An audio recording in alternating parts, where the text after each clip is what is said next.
So picture this. You've just spent an hour with a researcher, really opening up for a study. You've shared personal stories, your opinions, maybe even a few things you don't tell just anyone. You walk out the door feeling pretty good, like you've done something important. But then this little question starts nagging at you. Right? What actually happens to your words, your identity, your story?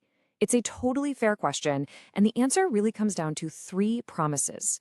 3 ideas that are the bedrock of trust between you and any researcher. Okay, let's dive into this. So these 3 promises are privacy, confidentiality, and anonymity. Now, you hear these words thrown around all the time, sometimes as if they mean the same thing, but trust me, they are worlds apart. And knowing the difference is so important for you as a participant and for the researcher who has a duty to protect you. First up, we've got privacy. The easiest way to think about this one is that it's your personal control panel. It's your fundamental right to decide what you share in the first place. If a researcher asks something that just feels a little too personal, you can absolutely say, you know what, I'm going to skip that one. Privacy just means the researcher respects the line you draw in the sand. Simple as that. Okay, next is confidentiality. Now, this is the researcher's big promise to you.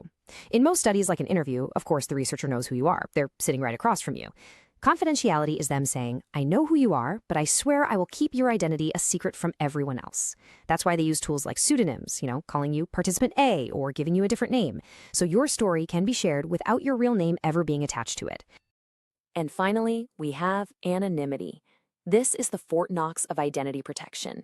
It means nobody, and I mean nobody, not even the researcher collecting the data, has any idea who you are.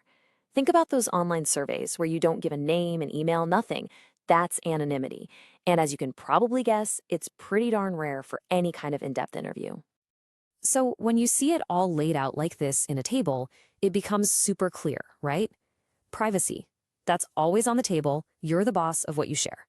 Confidentiality. Yep, that's the bread and butter, the most common promise you'll get in this kind of research. And true anonymity? Well, that's the unicorn. It's really rare. So here's the key point. When you sit down for that interview, you're almost always being promised confidentiality, not anonymity. And that is a huge distinction. Now, these protections didn't just pop up out of thin air. Nope, they were born from some really tough lessons, from studies that, sometimes started with the best intentions, but ended up causing some real harm. And this journey, man, it took decades to unfold. It really kicks off with some early sociology studies, then gets a massive and tragic push from the world's reaction to horrific medical experiments during World War II, and eventually, all these hard-learned lessons get locked into the official ethical codes that researchers have to follow today. Each one of these moments was a critical building block. Just take a look at the Street Corner Society study from 1943. The researcher, William Fote White, he used fake names for everyone. He thought he'd done enough to protect them, but nope. The descriptions in his book were so detailed and vivid that when it came out, people in the community knew exactly who he was writing about, and many of them felt totally betrayed. It was a huge wake-up call that just changing a name isn't always enough, especially in a small community where details alone can give the game away. The real turning point, though, came with big international codes like the Declaration of Helsinki. And this quote right here, this wasn't just some friendly advice. It was a directive.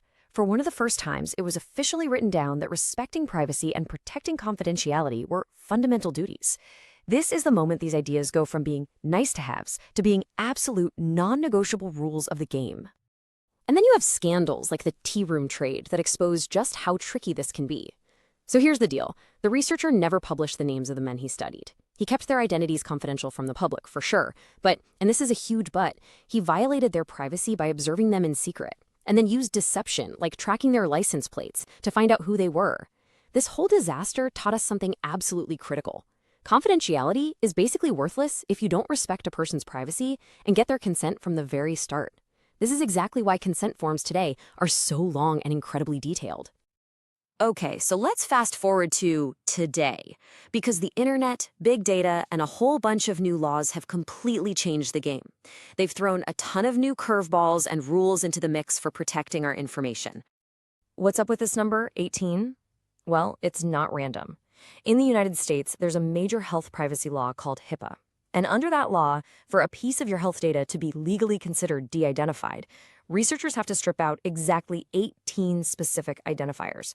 We're talking everything from your name and address all the way down to your car's serial number. 18. That just goes to show how seriously the law now views the risk of someone piecing your data back together to figure out who you are. And it gets even more complicated. Now we have things like the right to be forgotten in Europe, where you can demand your data be erased. There's this big push for open science, where researchers are encouraged to share data, but how do you do that and still keep things confidential? And get this, sometimes people don't want to be anonymous. They want their name on their story. They want the credit. And maybe the biggest question of all, in a world where you can mash up different online data sets, is anything ever truly anonymous anymore? These are the tough questions researchers are wrestling with right now. So, after all that complexity, let's bring it back home to the simple core ideas. If you remember anything from this, remember this. Privacy, that's your control. You're the one who decides what to share. Confidentiality, that's the researcher's promise. They protect what you've shared. And anonymity, that's total separation. Nobody knows who shared it. Keeping these three straight really empowers you. Which, of course, leaves us with a huge question for the future. The story of protecting our information is far from over. As technology like AI gets smarter every single day and our data becomes more and more valuable, this whole issue is only going to get more critical. So what do you think? What's the next big ethical battleground going to be when it comes to protecting our own stories?